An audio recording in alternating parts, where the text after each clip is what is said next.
Welcome to Too Fond of Books. My name is Janelle and I have a confession to make. I bought more books. I did. I can't help it. And I am super excited about this video because I found some fantastic books. I'm so excited. Now the majority of these are from thrift stores and I paid like $1 for the majority of these. Certainly not all of them, but we'll get to that. So this is my very first book haul of 2021.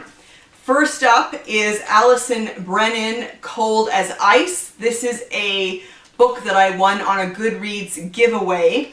And this is a series about FBI agent Lucy Kincaid. I have no idea where it is in the series. I've never actually read Allison Brennan before. So yeah, we'll give it a shot and see what happens. I also picked up Sleep by C.L. Taylor. I got this from Book Depository, and I've just been in the mood recently for isolated closed circle mysteries, and I've heard good things about this one. I actually talked about this book in my 100 Years of Closed Circle Mysteries video. This is set on an island in Scotland. 7 guests, 7 secrets, 1 killer. So this is definitely an isolated closed circle. I've heard some good things about this one and I'm really looking forward to getting into it. All right, then this next batch is from thrift stores where I paid like between $1 and I don't know, $2.50 for these books. So yeah, awesome. I found an Agatha Raisin. This is The Perfect Paragon by M.C. Beaton. I love this series. Agatha Raisin is a great character. This is a cozy mysteries series set in the Cotswolds. And I also found one of the Hamish Macbeth series by M.C. Beaton as well. This is Death of a Witch. Hamish Macbeth is a police officer in Scotland.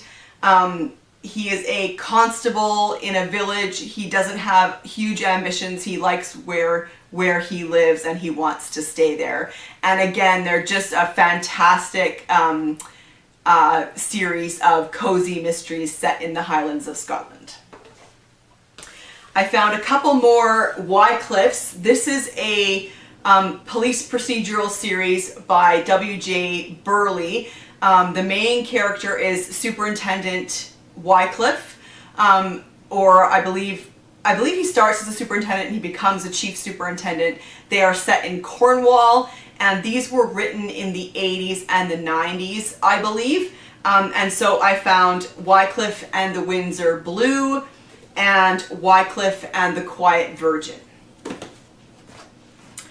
I've also been trying to collect Elizabeth Peters' Amelia Peabody series, which is a historical mystery series set primarily in Egypt. And so I found Tomb of the Golden Bird. This is a later one in the series that is set in 1922. And so, of course, this is when Howard Carter and Lord Carnarvon discover the tomb of Tutankhamun, and so yeah, so I really enjoy this series as well. Then I found, and this is so exciting. I love when I find books that I didn't know I wanted. Do you know what I mean? This is Scaramouche by Rafael Sabatini. Now I had to do some looking up about this book. I don't know if you can see very well with the cover like that. I don't know if this helps. All right, so this is a romance of the French Revolution. Originally published in 1921, this edition is 1923. So this is an adventure story about a young lawyer who becomes an actor portraying Scaramouche, who is the roguish buffoon character in the Commedia dell'arte, which is early Italian theater. He also becomes a revolutionary, a politician, a fencing master, confounding his enemies with his powerful orations and swordsmanship. Forced by circumstances to change his mind several times, the story is also the transformation, his transformation from cynic to idealist. The first line in this book is famous because it is the epigraph on the author's gravestone in Switzerland. And the first line is, "He was born with a gift of laughter and a sense that the world was mad." Yeah, sounds good. So, Rafael Sabatini is an Italian-English writer of romance and adventure novels, and he lived from 1875 to 1950. He was born in Italy and he died in Switzerland. So yeah, I am pretty excited to try that out as well. Then I found a couple from this, what do we call these? The Detective Club series, from the Collins Crime Club. I really enjoy this this series of reprints. They are like kind of reprinting classic crime books. And so this is the Moonstone. I already have the Moonstone and I've read it multiple times. I love the Moonstone, but I wanted this edition of it as well because it's fantastic. So this has an introduction written by J.D.H. and M. Cole, who is a famous crime writing duo. And it is also a slightly abridged version, which I find interesting. And so I'm curious to see kind of what they took out. These Crime Club editions are also just beautiful, even without the cover on. So yeah, so I found that one. And I found Nightmare by Lynn Brooke. Now this is, I've never heard of this author, but he made his name in the 20s and 30s with the popular Colonel Gore mysteries.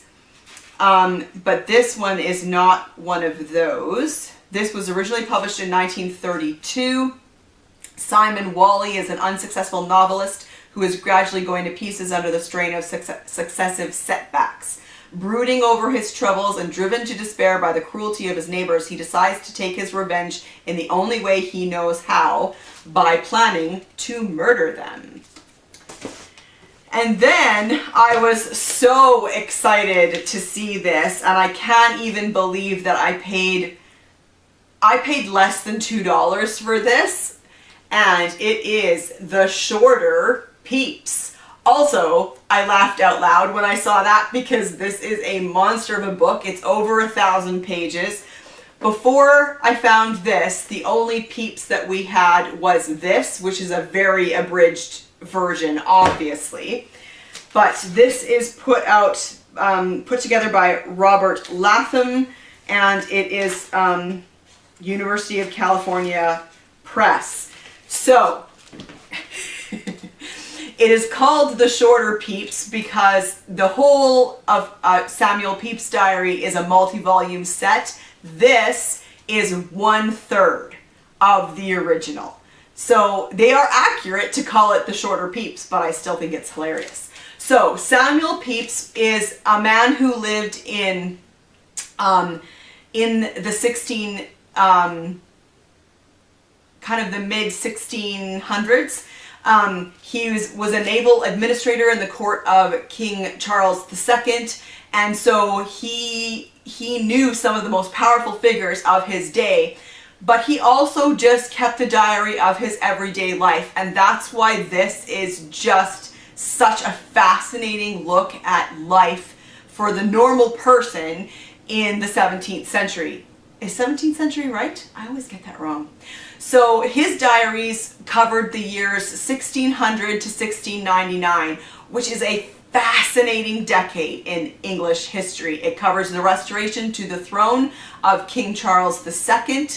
It covers the plague of 1665 and the Great Fire of London of 1666. It is just fascinating, and so I am really, really excited that I found this. I also found one of Georgette Hayer's mysteries. I'm collecting those as well. This is Why Shoot a Butler? And this is from 1933. And yeah, I really enjoyed Georgette Hare. She wrote mostly Regency romance, but she wrote, I don't know, 6, 8 or so mysteries as well.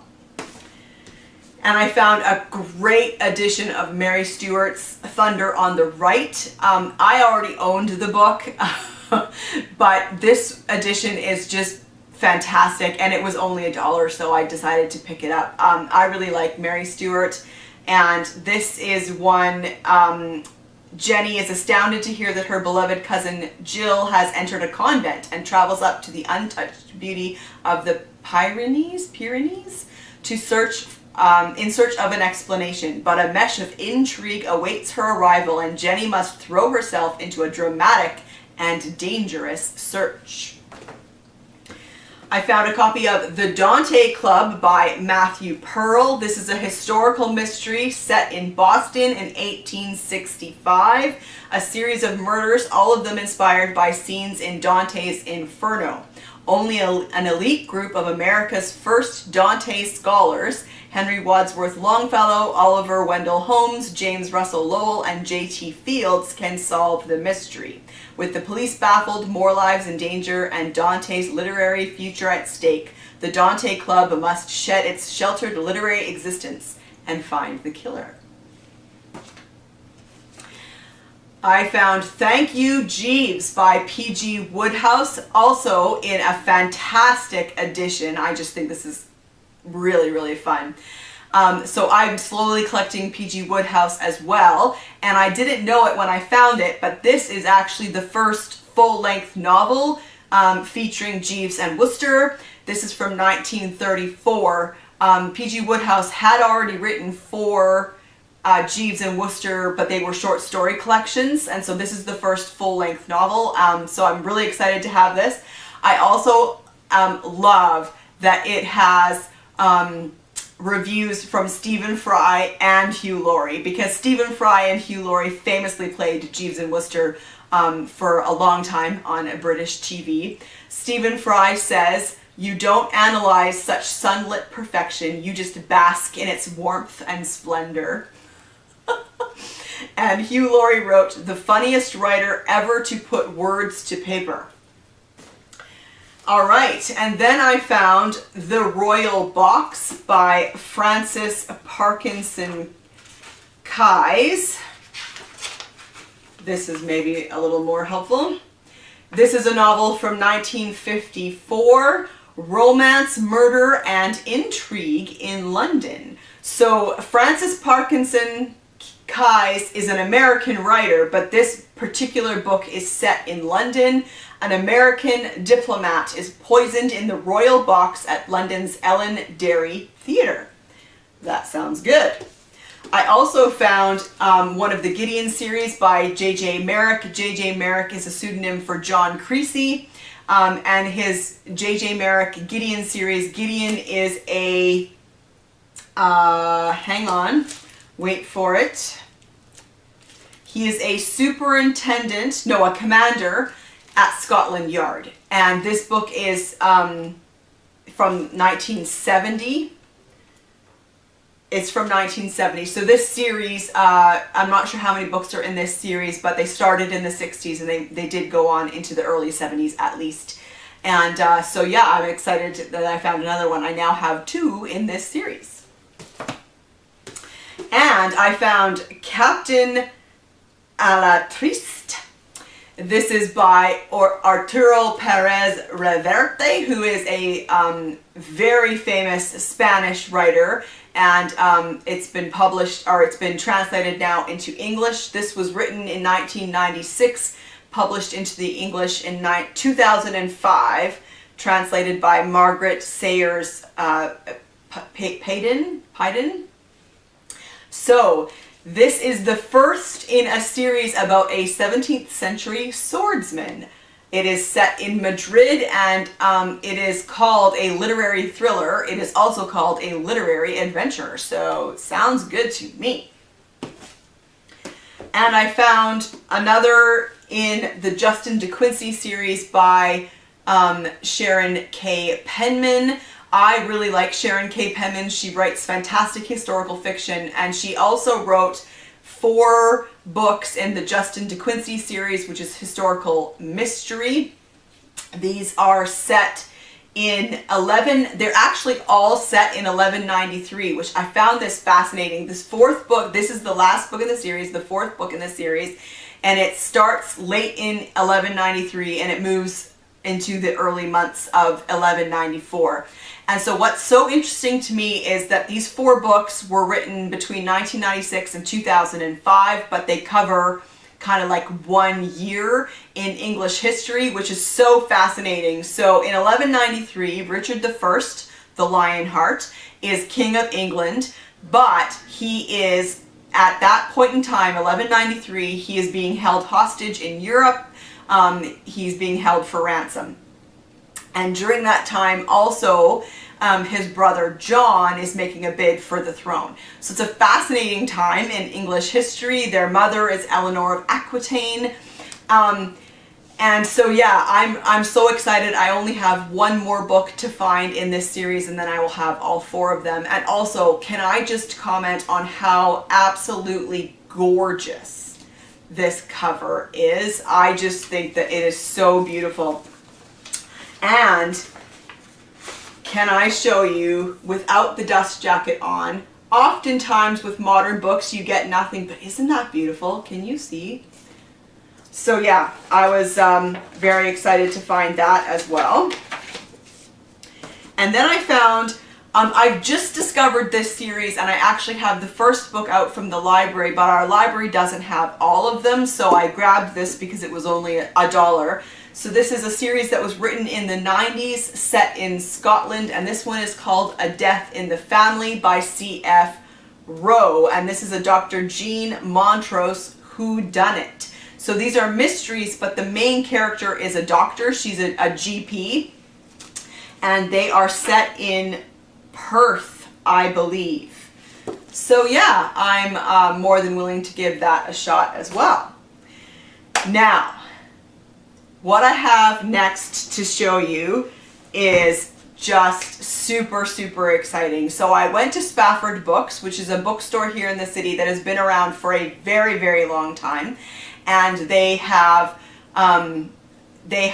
specialize in Canadiana, kind of Midwest Canadiana, Western Canadiana, but they also have, you know, old books, rare books, beautiful books. And I found some just absolutely fantastic, fantastic books. So first up, this is a folio society called The Bayou Tapestry and the Norman Invasion. So this is a folio society edition from the 70s, I believe. Yes, 1973. With an introduction and a translation from the contemporary account of William of Poitiers by Lewis Thorpe. I've always been fascinated by the Bayou Tapestry. So, first of all, let's just talk about that. The Bayou Tapestry is an embroidered cloth that is 230 feet long and 20 inches tall. It depicts the events leading up to the Norman invasion of England, culminating in the Battle of Hastings. And it is thought to date from the 11th century, within a few years of after the battle. So it's a cloth that was made basically contemporary at the time. And so this book gives you some information, historical background, and then some of the authorities, and then the translation of what William of Poitiers had to say. And then the rest of the book is actual plates of the tapestry. So I am just so excited to have that with some description, so that you know what's happening, what's being depicted in each plate. So I'm so excited about this. So yeah, and also it's a Folio Society edition, and Folio Society editions are beautiful. And I got it for $15, which I think is a good deal. All right, then I found I'm on the lookout for some vintage classic mysteries. There's kind of like a few that are like very notable, and I've got a note of them that I carry around with me to find that I would like for my collection, and so I found a couple of them there as well. I got C.S. Forster's Payment Deferred. This is a gorgeous copy. This is from the Franklin Library with these beautiful end papers. So this is a mystery from 1926, and it's not a whodunit, it is a will he get away with it, which is very interesting. C.S. Forster is more famous for writing The African Queen and the Horatio Hornblower series, but he did also write 3 mysteries, and this is one of them. So this was from 1926, and without intending to, I found another one from 1926, and this is S.S. Van Dyne's The Benson Murder Case, which is his first Philo Vance book. So this was also published in 1926, which was a banner year for mysteries, can I just say, because that was also the year that Agatha Christie published The Murder of Roger Ackroyd, right? Fantastic. Okay, so in this one, Playboy stockbroker Alvin Benson is found dead in his New York City brownstone. Philo Vance, amateur detective, is first on the scene. At once intrigued by the absence of Alvin's toupee and false teeth, he can't stop himself from investigating. This is from that era where they had like great maps of like the crime scene, and this one also has this great, so the victim was found shot, and so this is kind of the detective trying to figure out the angle of the shot kind of thing. Perfect. And then I found a few Anthony Trollope as well. I've been trying to collect Anthony Trollope. I want to read more Trollope. And so I have The Warden and Barchester Towers, but I need more so that I can read that whole Barsetshire Chronicles series. I found Dr. Thorne. It actually says, and this is hilarious, Dr. Thorne, etc. Trollope is all it says on the side. So, this is a 1914 Thomas Nelson and Sons edition of Dr. Thorne and the Warden. So I was very excited to pick that up because Dr. Thorne is the 3rd in the series. I also found this gorgeous Everyman's Library edition of The Last Chronicle of Barset, which is the last in the series. And then I found, it's another Folio Society, Anthony Trollope, Can You Forgive Her? And that is the first in the Palliser series, which I have one other from that series right now. I think it's the Eustace Diamonds, is that right? So yeah, I was so excited to find these. I paid a little more for these than I did for the other ones, but none of them were like, you know, a crazy huge amount. So this was my very first book haul of 2021, and I am just so excited. So let me know in the comment section down below, have you read any of these books? Give me some recommendations, please, of where you think I should start with these. And also, just let me know what you think. If you've read any of these books, I would love to chat with you about them in the comment section down below, and I will see you for another video soon. Bye.